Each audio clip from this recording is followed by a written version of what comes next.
Hoje, esse momento é o momento dentro do culto, aonde nós nos abrimos para as poderosas intervenções de Deus.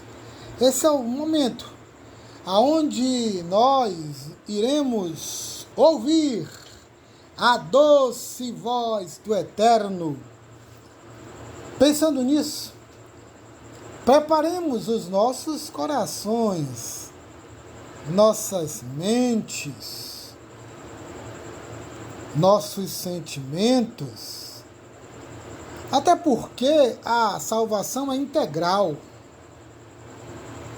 holística, envolve o homem todo. A palavra de Deus atinge o homem em sua integralidade, totalmente debaixo dos efeitos elétricos da energia do Espírito. Então precisamos, de fato, preparar nossas mentes para experimentarmos o poder grandioso dessa palavra. Essa noite eu quero falar de como a redenção, enquanto pacto trinitário, para redimir o homem, como esta aliança da redenção acontece na prática, de maneira experimental. Quais são os efeitos? Como é que esse evangelho se torna dessa forma? Então, eu escolhi um texto bem didático do apóstolo Paulo, que se encontra na sua carta aos Efésios, na sua epístola, ou seja, nessa carta literária.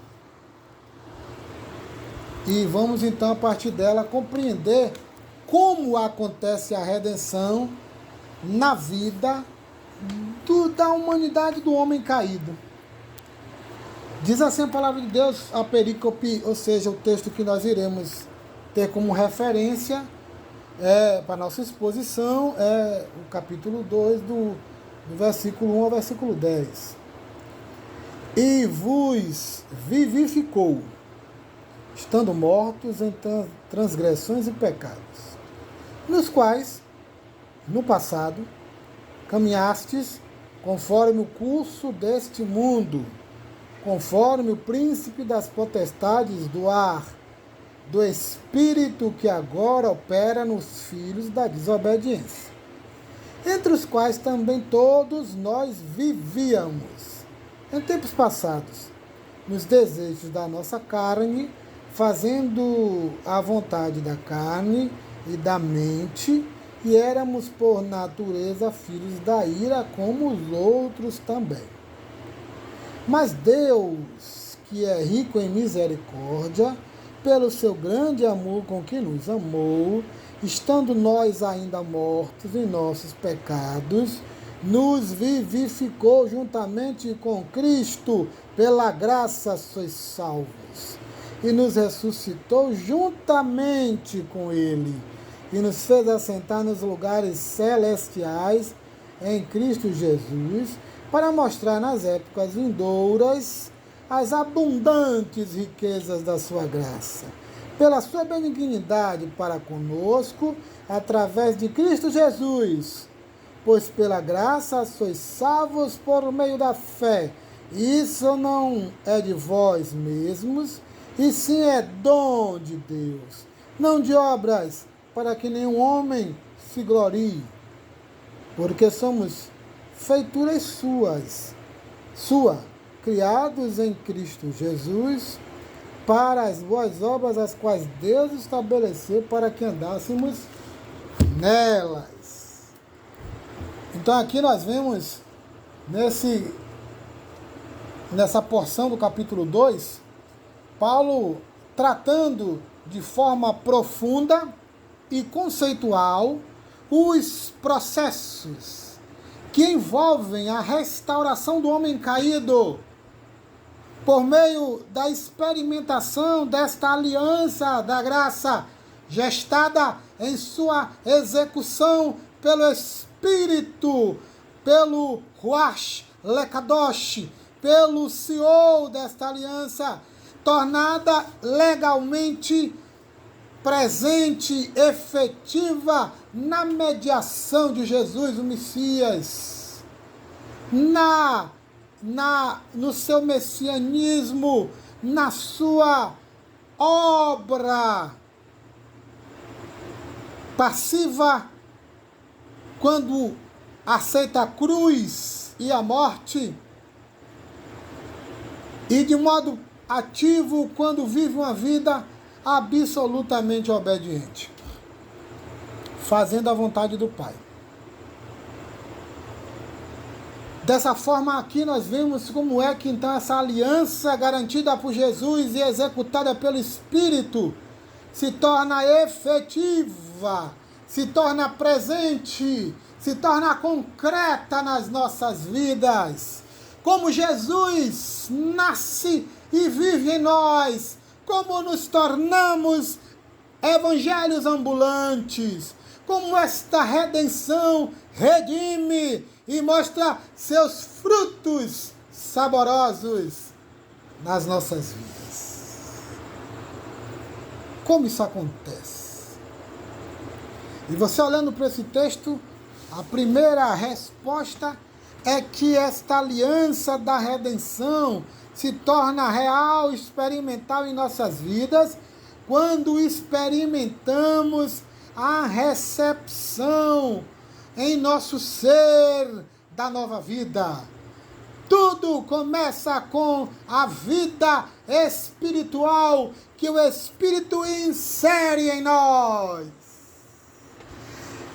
Quando nós nascemos para esse novo universo, do novo ser, da nova aliança, da nova comunidade em Jesus, o Messias, o Deus conosco, Emanuel, Deus conosco, o Deus de toda misericórdia,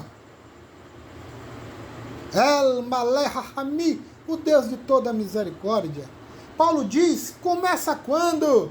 Quando o Espírito nos dá vida, e Ele vos vivificou, e Ele nos deu vida quando nós estávamos mortos em transgressões, em rebelião, em pecado. Era assim que estávamos. E aqui Paulo usa duas palavras que são extremamente significativas. A primeira é necros, que vem de necros, de morto. É a mesma palavra usada para o morto físico.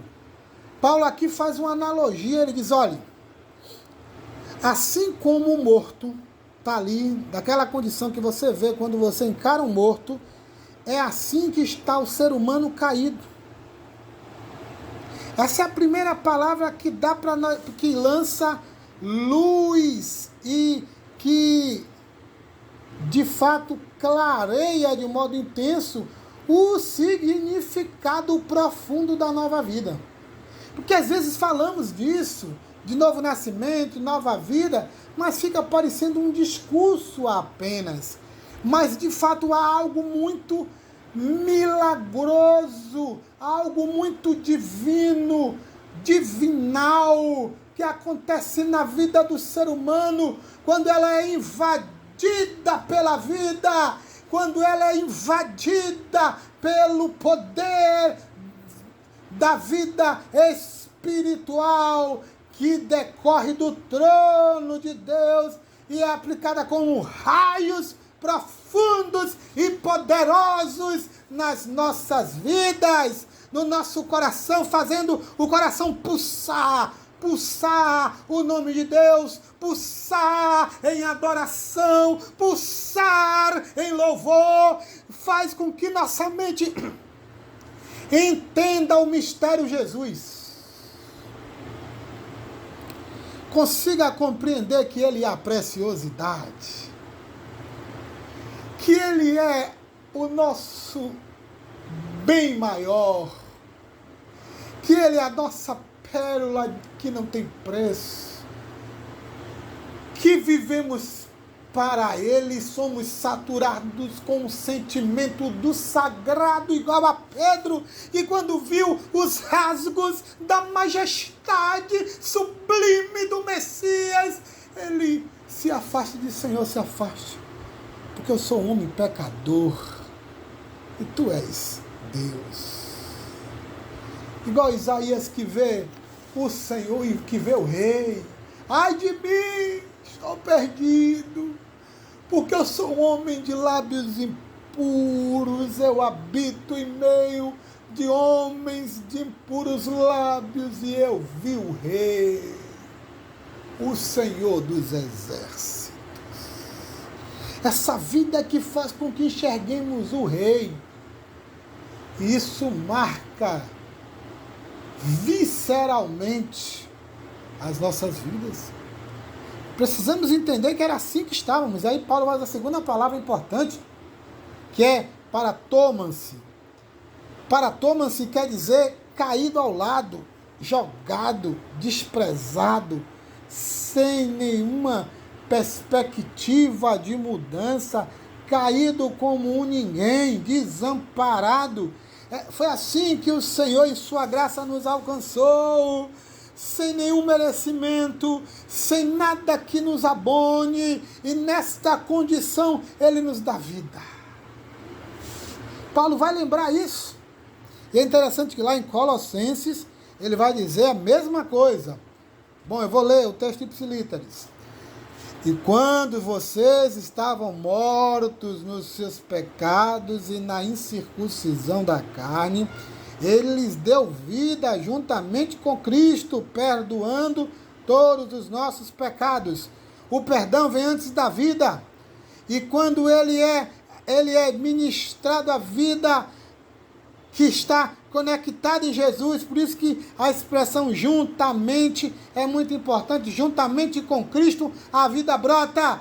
Essa vida espiritual, celestial, do alto, é proveniente da nossa união com Jesus, feita pelo Espírito. Quando nos fundimos à estrutura existencial de Jesus, quando nos unimos, nos tornando inseridos nesse homem místico, espiritual, neste corpo místico espiritual que Jesus é o cabeça.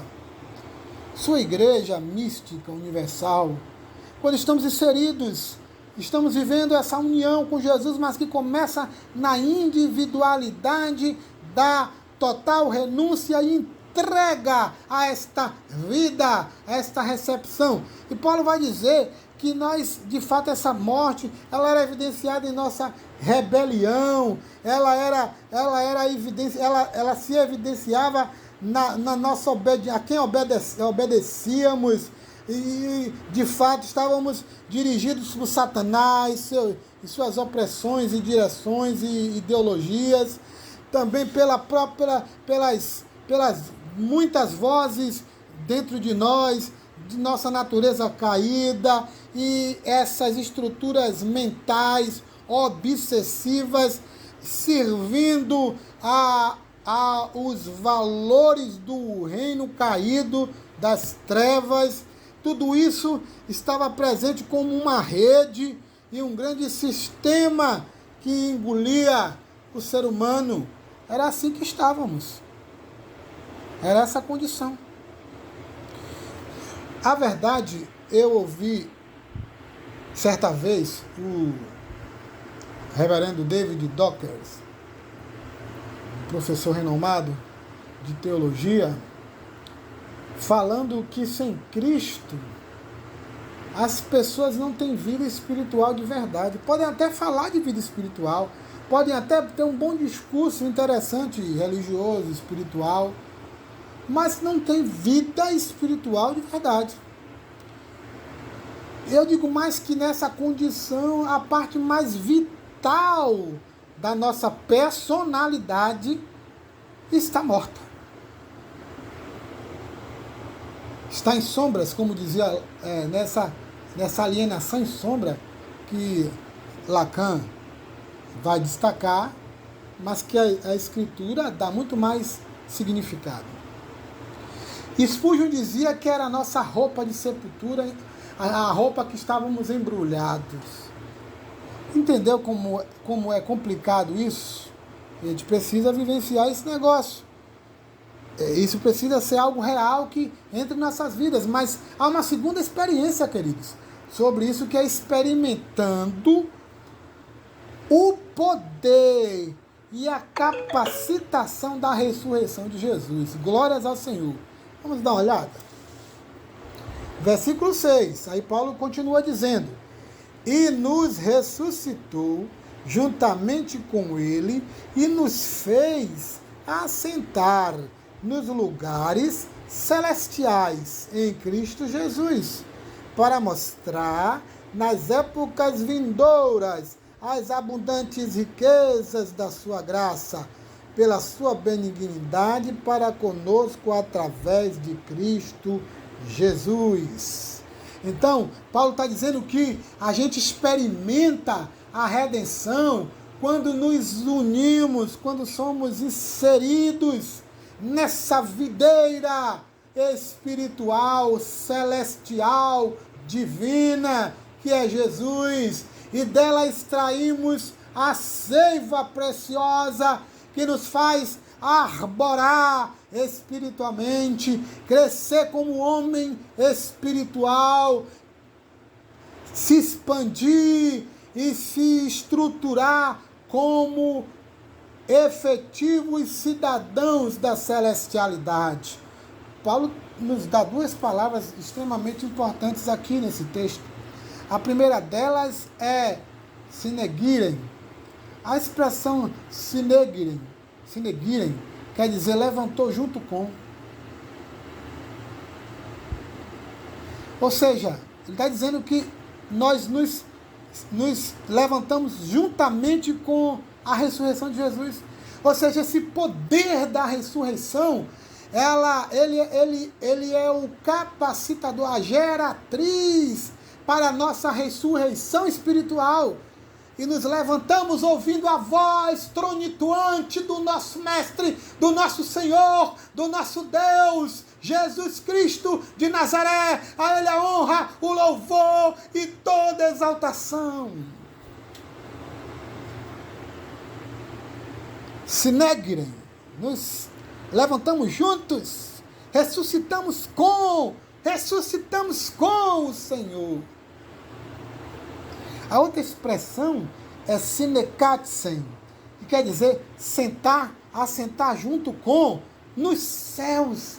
Já estamos assentados com Ele. Ele nos ressuscitou juntamente com Ele. Esse Ele aqui é Cristo. E nos fez o quê?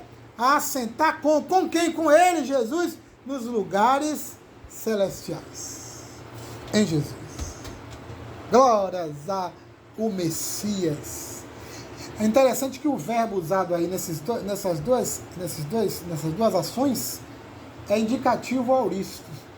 Quer dizer que é uma ideia certa. O indicativo grego tem essa ideia de que é uma coisa que não pode haver dúvidas.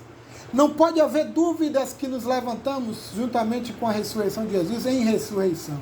Não pode haver dúvidas que estamos assentados nas regiões celestiais. E aí você está um texto que é fantástico, que é João 5:25, novamente ipsilíteres. E eu lhes asseguro que está chegando a hora, e de fato já chegou, em que os mortos ouvirão minha voz, a voz do Filho de Deus, e aqueles que a ouvirem viverão. Jesus, depois lá embaixo, vai dizer ainda que vai haver outro momento em que as vozes vão se levantar. Mas aqui ele está falando de ressurreição espiritual. Ele está falando que já chegou a hora, já chegou, estou aqui. Que os que ouvirem vão viver. E é interessante que essa experiência de ressurreição está atrelada a ouvir a voz de Deus. Tesfones, a voz. Escute, você não recebe capacitação espiritual apenas ouvindo vozes. Não, é a voz. Não a voz do pastor, não a voz do líder, não, mas a voz do Senhor ressurreto, a voz do Messias que vive, a voz daquele que está em glória, a voz daquele que voltará, o Messias, o Senhor, o juiz do mundo, o rei. Precisamos ouvir a sua voz, especificamente a voz de Jesus. É a única voz que pode nos dar, de fato, o poder da ressurreição. Que unidos faz com que sejamos exaltados e que possamos compartilhar no céu os poderes dessa vida celestial.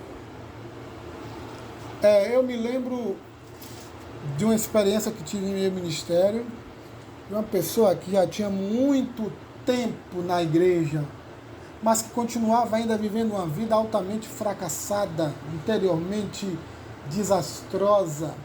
E eu me lembro que à medida que ele foi ouvindo as mensagens do Evangelho, ele foi ouvindo o Evangelho da forma que o Senhor me usava para expor esse Evangelho da graça, confiando nele. E esse jovem, esse senhor, na verdade, ele começa a passar uma experiência extraordinária.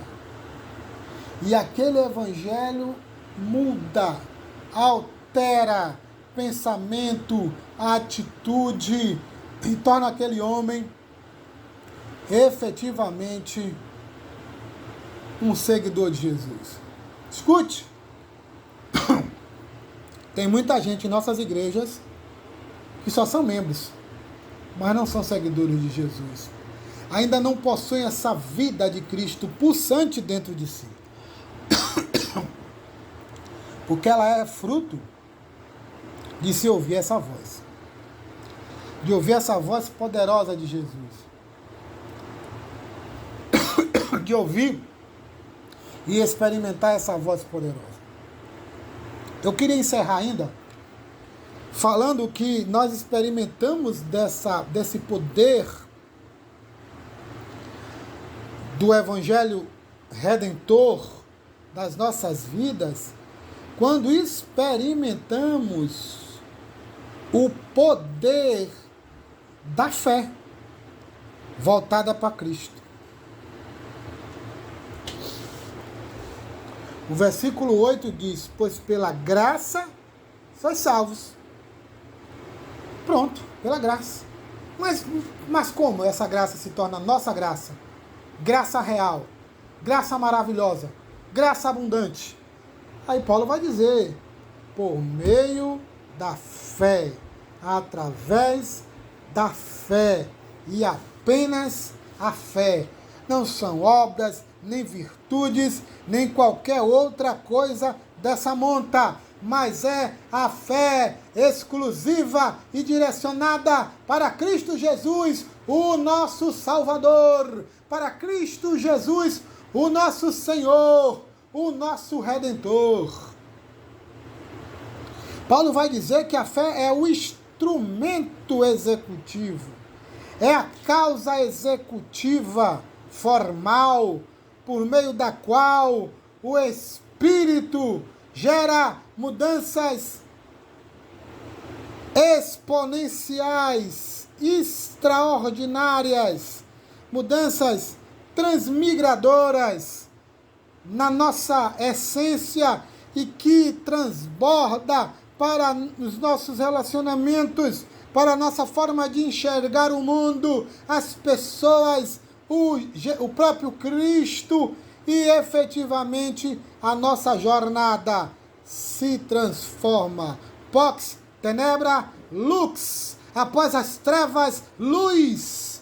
e nós andamos em meio à luz de Jesus, aquele que é a luz. Somos como luas que refletem a grandeza e a glória do nosso Cristo, do nosso Messias, Jesus.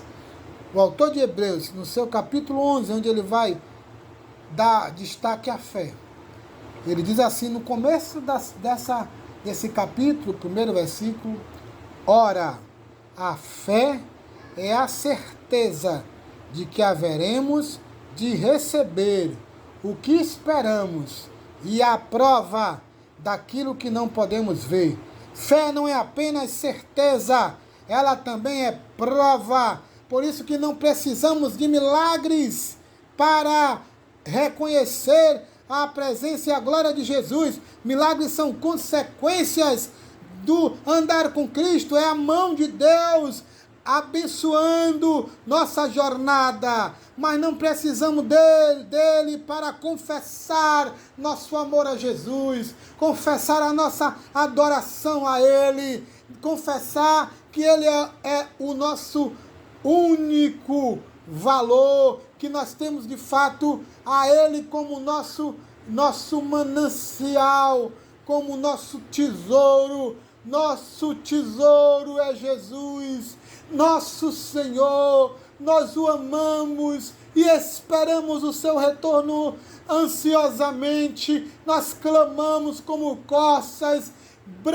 bramindo pelo retorno do Messias. Queremos ver a sua face gloriosa. Queremos ver, ó Senhor, tu como és. Porque só vemos pela fé. E a fé nos capacita a entender. Crer sem dúvidas que existem coisas extraordinárias, transcendentes que nos esperam. Sem essa fé, a redenção não pode de fato ser real. É ela que nos sustenta.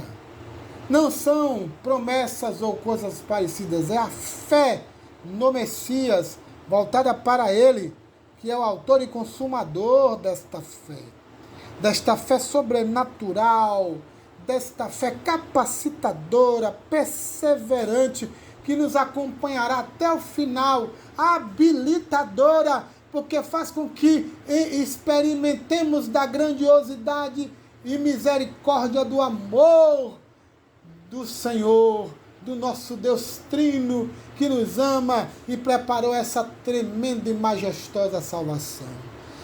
É assim que vivemos. É assim que a redenção se torna real, nos transformando em homens e mulheres de Deus e permitindo que possamos trilhar essa grande e maravilhosa jornada da redenção. Eu quero encerrar com Thomas Goodwin, quando ele diz: fé sobrenatural é exigida daqueles que estão na aliança da graça. Não é qualquer fé que nós achamos em qualquer lugar e situação, mas é a fé sobrenatural. Aí eu diria salvadora, eu diria capacitadora, eu diria perseverante.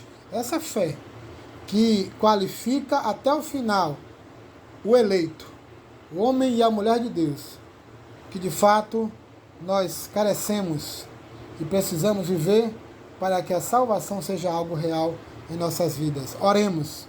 Nosso Deus, abençoe a nossa igreja, abençoe nossas vidas, abençoe nossas famílias e nos dê da porção do Teu Espírito. E Deus, permita que esta mensagem traga vida aonde ela for ouvida, traga paz aonde ela for ouvida, que ela possa gerar novo nascimento e uma experiência profunda com o Teu Espírito, para a Tua glória. Amém. Louvado.